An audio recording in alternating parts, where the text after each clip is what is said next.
An undercover FBI operation exposes Al-Qaeda terrorists posing as refugees in the middle of the American heartland. They quickly learned that lax background checks were to blame. But it turns out that's just the beginning. There may be dozens more now in this country as well. ABC's chief investigative correspondent Brian Ross got access to the undercover investigation for Nightline Investigates. This FBI surveillance video was made not in Afghanistan or in Iraq, but in Kentucky. It shows an admitted Al-Qaeda terrorist who had already killed American soldiers in Iraq, trying to get weapons to kill more of them. And authorities tell ABC News he may be just one of dozens of men with American blood on their hands who were mistakenly allowed to settle in the U.S. as refugees. I wouldn't be surprised if there are many more than that. These are trained terrorists in the art of bomb making that are inside the United States. And quite frankly, from a Homeland Security perspective, that greatly concerns me. The startling discovery of Al-Qaeda in Kentucky took place in Bowling Green, Kentucky, a city of 60,000 people, seemingly far removed from concerns about terrorists next door. Until these two men quietly moved in, Wad Al-Wan and Mohammed Hamadi. Of all places in the world, or all places in the United States, why Bowling Green?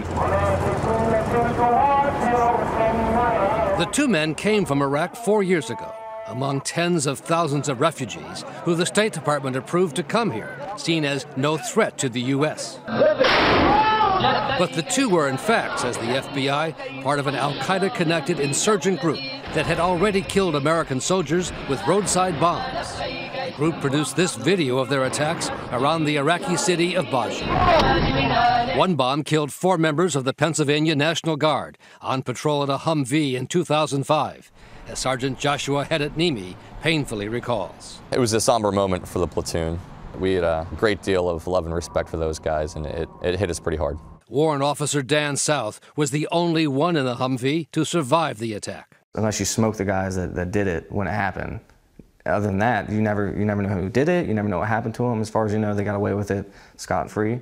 And not just get away with it. An ABC News investigation found that the two terrorists, Al-Wan and Hamadi, were able to get through a flawed U.S. system of background checks and end up in Bowling Green. One living in this public housing apartment on public assistance, put under 24-hour surveillance by FBI agent Dick Glenn and others. When we realized we had a man here with American soldiers' blood on his hands, it took it to a whole new level for us. The other Iraqi lived in this residence near the high school. Very scary. And as the FBI would learn in the course of its undercover operation, the two Iraqis were intent on killing even more Americans. These two individuals specifically are innately evil. To be able to act as a terrorist and to attack and kill American soldiers and then have the balls to come over to the United States and try to do the same exact thing here from our homeland is unacceptable. The investigation of Al-Qaeda in Kentucky was launched based on an intelligence tip forwarded to the FBI's office in Louisville and agents Keith Carpenter and Tim Beam. Anytime you have an Al-Qaeda in Iraq operative in the U.S., it's going to be a surprise. At the prompting of an FBI informant who befriended the men, Al-Wan made these drawings of IEDs he said he made back in Iraq. And in undercover tapes with the informant, he boasted of building a dozen or more bombs and using a sniper's rifle to kill American soldiers in the Baji area. He said that he had them for lunch and dinner, and meaning that he had killed them. To hear him say that on the undercover tapes must have been chilling. It was gut-wrenching. But the big breakthrough in the case came out of this warehouse outside Washington, an FBI repository of virtually every IED or bomb used against American targets anywhere in the world. Well, this is basically America's bomb library. The remnants of some 100,000 bombs are stored in these boxes stacked to the ceiling here as part of a little-known FBI unit run by Gregory Carl. When you really stop and think about what's actually in those boxes is really what makes you pause, thinking of all the troops that have been injured or wounded by these devices, and it really is kind of a sacred grounds.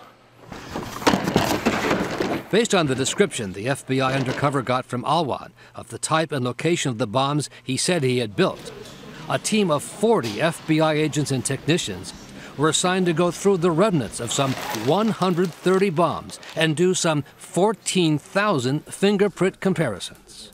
And then, 2/3 of the way through, bingo. I think that I said, you will never believe it. A bomb that had been recovered outside Baji in this pile of rocks before it was detonated was the key. Inside of the device. It matched in detail the drawing of a bomb Alwan had given the undercover FBI informant. He's got a lot of the chemistry, the explosive stuff here. I would call that pretty sophisticated. And better, as the lead FBI forensic specialist Katie Suchma and Stephen Mallow showed me. Fingerprints and a palm print on the detonating device, a wireless phone base station, matched those of Alwan in Kentucky. Yeah, you can see right here. And right there. Yep. What was that like when you made the match? The whole team was ecstatic because it was like finding a needle in a haystack.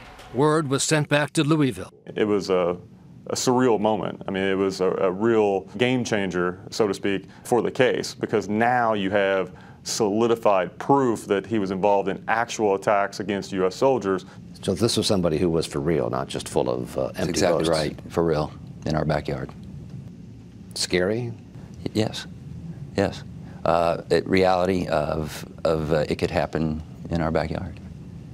You know, whether it's Bowling Green, Washington, D.C., New York, it was here. As the case continued, Alwan brought in the second Iraqi, Hamadi, and both were caught in the sting, seen on undercover cameras, loading weapons they thought were going to be shipped to Al-Qaeda in Iraq. In this picture, Mohammed Hamadi is holding one of the PKM machine guns that he believed that they were sending back to the Al-Qaeda in Iraq forces to be used against the U.S. forces. In this picture, Walid Alwan is unloading a Stinger missile, an aircraft weapon that he believed was going to be able to be used against U.S. aircraft. This one, both Walid and Hamadi are loading a crate of C4 explosives that they think is going back. So he was excited to be able to send this back to Al-Qaeda in Iraq. Absolutely.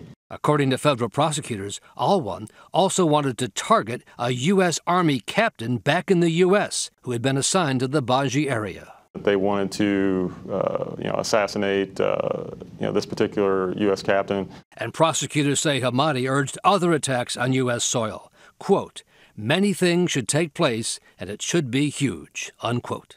We were happy that we were able to, bring justice to this individual that we knew that was involved in these kinds of acts overseas. The two men were arrested in May 2011 and pleaded guilty to charges of providing material support to terrorists. Alwan was sentenced to 40 years in prison. Hamadi was sentenced to life, which he is appealing. Honestly, I wish we could have smoked him when it happened, but we didn't have that opportunity, so I guess this is second best.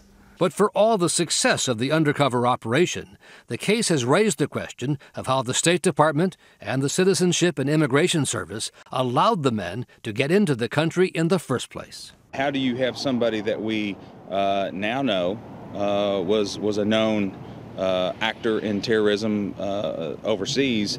How does that person get into the United States? How do they get into our communities? The system failed here, though.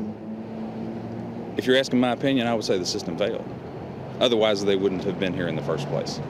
The two got here by filling out this Immigration Service refugee application form and simply checking no next to the boxes that asked if they had been involved in any form of terrorist activity.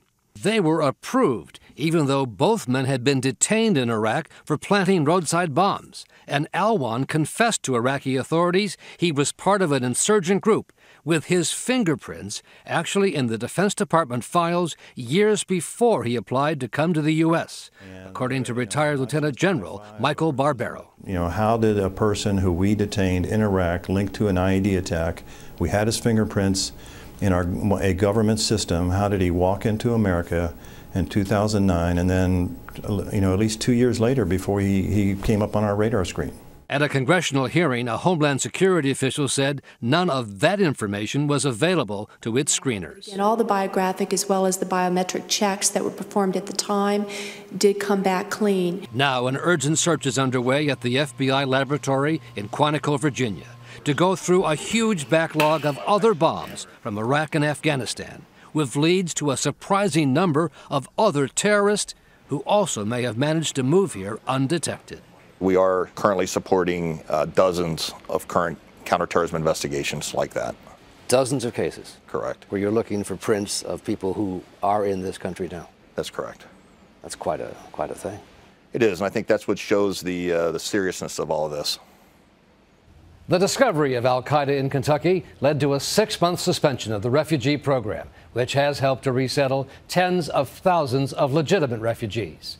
The Immigration Service says it has now tightened security on background checks, in effect, closing the barn door after the fact.